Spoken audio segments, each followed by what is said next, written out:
আসসালামু আলাইকুম। সমাজ কল্যাণ মন্ত্রণালয়ে প্রশাসন এক শাখা নিয়োগ বিজ্ঞপ্তি।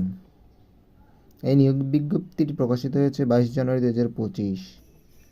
প্রথমে 60 মুদ্রাক্ষরিক কাম কম্পিউটার অপারেটর গ্রেড 13 এর 60টি পদে নিয়োগ বিজ্ঞপ্তি দেওয়া হয়েছে। এর কন্ডিশন দেওয়া হয়েছে কম্পিউটার প্রশিক্ষণপ্রাপ্ত হতে হবে, ষাটলিপিতে সর্বনিম্ন প্রতি মিনিটে ইংরেজিতে 70 এবং বাংলায় 45 শব্দ লিখতে হবে। কম্পিউটার মুদ্রাক্ষরে সর্বনিম্ন গতি হবে 30, বাংলায় 25, ইংরেজিতে 30। কম্পিউটার ওয়ার্ড প্রসেসিং, ইমেল এগুলোতে বাস্তব অভিজ্ঞতা থাকতে হবে।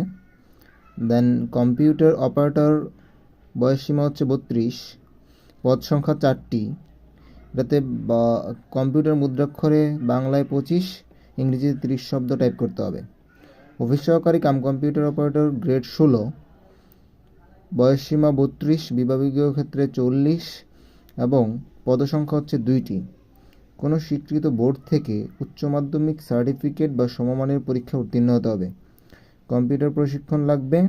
কম্পিউটার প্রশিক্ষণ সর্বনিম্ন গতি 20 এবং 20 লাগবে, মানে হচ্ছে ইংরেজিতে 20, বাংলায় 20। অফিস সহায়ক গ্রেড 20, বয়স হচ্ছে 18 থেকে 32, পদসংখ্যা হচ্ছে 4টি। কোনো স্বীকৃত বোর্ড থেকে মাধ্যমিক স্কুল সার্টিফিকেটের বা সমমান পরীক্ষা উত্তীর্ণ। এটা আবেদন শুরু হবে 29/1/2025 সকাল 10টা থেকে এবং শেষ দিন হচ্ছে 27/2/2025 বিকাল 5টা পর্যন্ত।